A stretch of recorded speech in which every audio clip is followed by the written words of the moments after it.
Right, after this round of public questioning, we are on to the free debate. Each time you will not go beyond 1 minute and 30 seconds. Ms. Audrey, you've got 6 minutes, 13 seconds left. Mr. Chief Executive, you've got 6 minutes, 9 seconds left.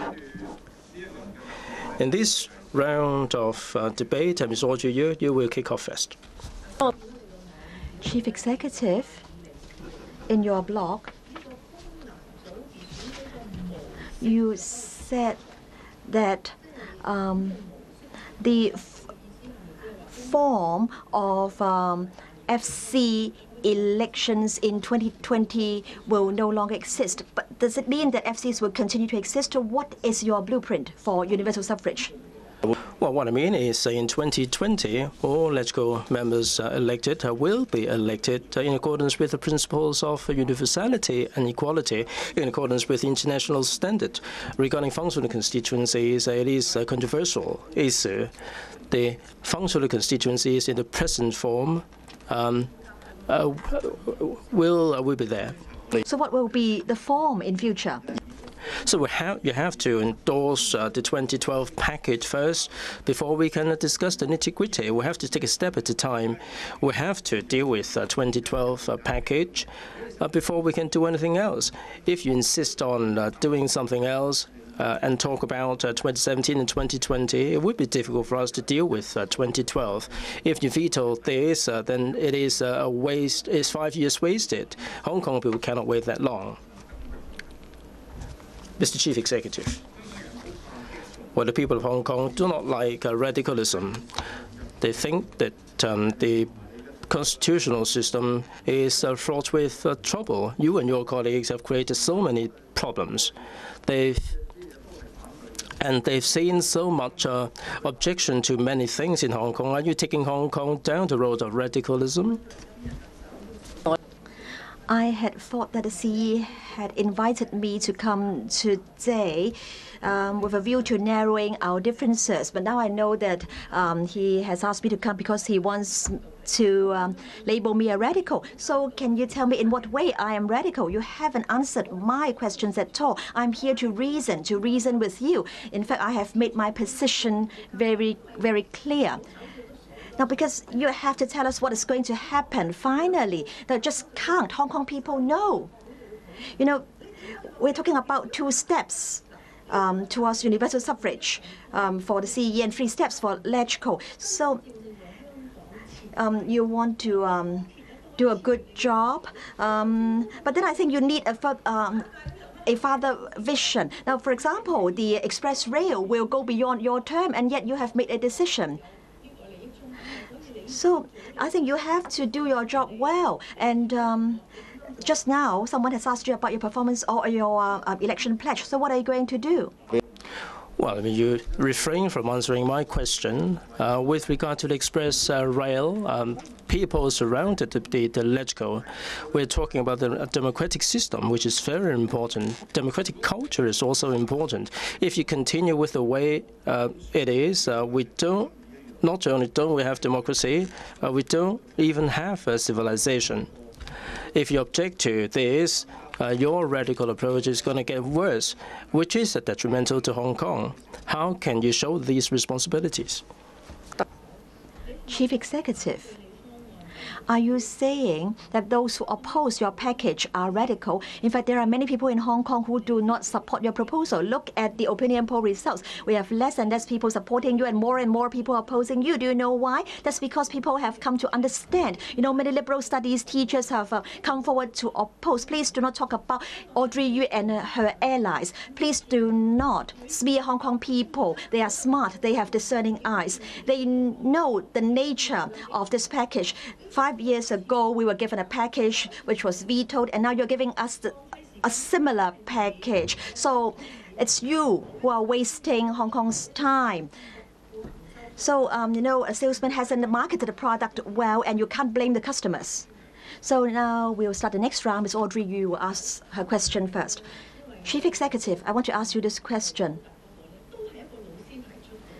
Now, you know, a teacher has said that if a student doesn't hand in his homework, he can be punished. But if you are unable to deliver your election promise, there's no way people can punish you. Now, you know that, in fact, this is the most popular question. So is it that you haven't really done your job well? Well, as I said, in 2005, you and the Pan-Democrats vetoed the 2005 package in 2007.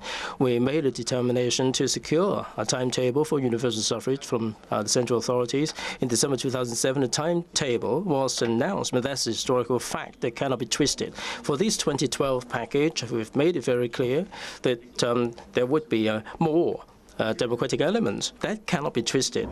In our package, in fact, the number of people supporting this package outnumbered those objecting to it.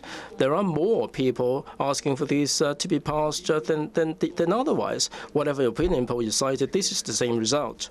We have to face up to reality. We have to face the people of Hong Kong. Of course, I should be held responsible. I have honored my responsibility, but you haven't done so. You haven't explained to the people of Hong Kong why do they have to keep waiting for 5 years.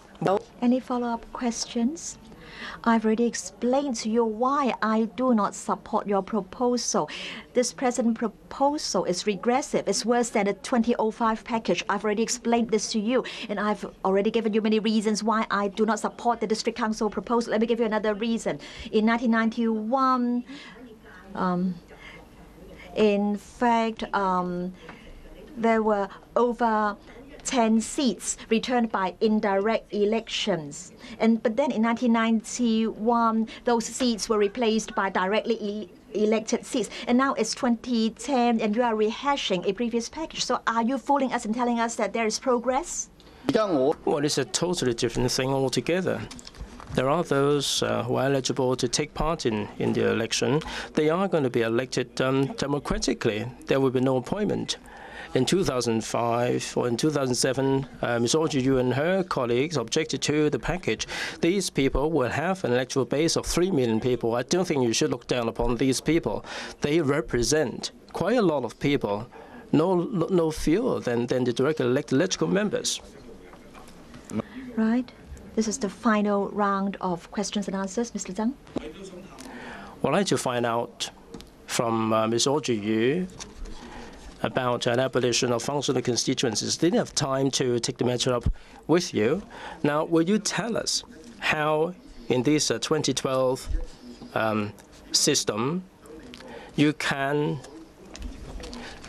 abolish the functional constituencies? How can you explain to the people of Hong Kong? How can you persuade the electoral members to do away with the FC seats? Chief Executive, I'm glad to know that you don't know what to do and you're asking me how to do it. In fact, I've told you Alfred's question. A lot of things can be done by local legislation. For example, you can abolish corporate votes, association votes. You can merge certain functional constituencies with a very narrow electorate base. And for certain seats, you can expand the electorate base. Or to show your sincerity, you can abolish appointed district council seats. In fact, many people have asked for this many times. Every time you are saying these people contribute a lot to society. If they want to contribute to society, they can take part in elections. There is no need for you to appoint them. But then you keep saying that if we do not support the reform package, then appointed district council seats will not be abolished. So what is your position? We haven't answered my question. How can you do away with the functional constituency seats and persuade electoral members to buy your proposal? You haven't told us how you're going to go about doing it. You've got so many theories, and all of them are impractical. They're simply non-starters. It's okay for you to talk about them. What we have wasted $150 million on this by-election. We can afford it. But you haven't got any models. You know that this is not going to be viable, and you are proposing it. We're going to see 5 years, another 5 years wasted. We can't afford that. Chief Executive, please don't forget, it's for you to convince Hong Kong people today why they should support you. Tell them how we can achieve universal suffrage. You are telling people that FCs cannot be abolished. Can you explain why? Can you explain to us why we need 5 more district council FCCs? Is it that you are asking us to be regressive?